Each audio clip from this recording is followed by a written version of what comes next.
Hello guys, welcome to episode 3।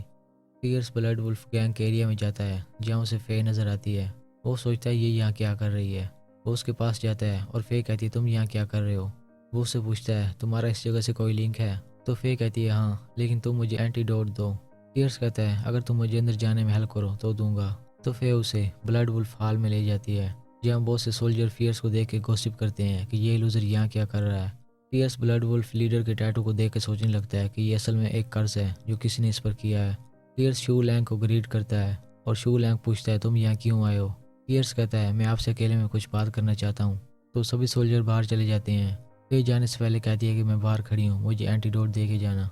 सबके जाने के बाद लैंग पूछता है तुम्हें मेरे कर्ज सील के बारे कैसे पता चला। तो फियर्स कहता है मैं देख के बता सकता हूँ। लैंग कहता है शियांग टाउन में मेरे अलावा कोई इस बारे में नहीं जानता।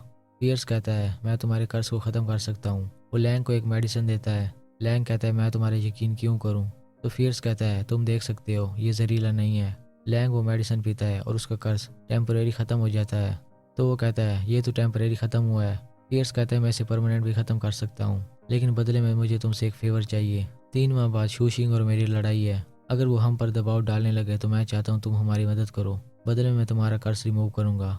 लैंग कहता है शू क्लैन को याम क्लैन नहीं जिसे हल्के में लिया जाए, और मैं चाहूँ तो तुम्हें यहीं रुकवा कर कर्ज रिमूव करवाने का तरीका उगलवा सकता हूँ। फियर्स कहता है अच्छा आइडिया है, लेकिन हद से आगे बढ़ने की कोशिश न करना। लैंग पूछता है वरना किया। तो फियर्स अपना मास्क पहन के दिखाता है जिससे लैंग को रियलाइज हो जाता है कि फियर्स ही वो फेमस फियर्स है। तो लैंग फियर्स की हेल्प करने के लिए मान जाता है। हाल के बाद फे फियर्स से कहती है एंटीडोट कहाँ है। तो फियर्स कहता है तुम्हें किसी ने बताया नहीं, सभी मर्द झूठे होते हैं। वो जाते हुए सोचता है कि मैंने इसे कभी जहर दिया ही नहीं तो एंटीडोट कैसा। और लैंग उसे देखते हुए सोचने लगता है कि इसकी पावर सोर्स क्या हो सकती है कि इतना जवान लड़का फियर्स बन गया है। रात को fierce monument of enlightenment stone के पास जाता है जहाँ पर्पल ग्रास बड़ा हो चुका था। वो अपना हाथ काट कर उस ग्रास को अपने साथ मर्ज करता है जिससे वो सोल इंस्क्रिप्शन के लेवल 6 पर पहुंच जाता है। वो सोचने लगता है कि मुकाबले का वक्त करीब आ रहा है, मुझे मार्शल आर्ट्स की टेक्निक सीखनी पड़ेंगी। इसके बाद वो ट्रेजर पेविलियन जाता है या मार्शल आर्ट्स की टेक्निक्स की कॉपी खरीदता है।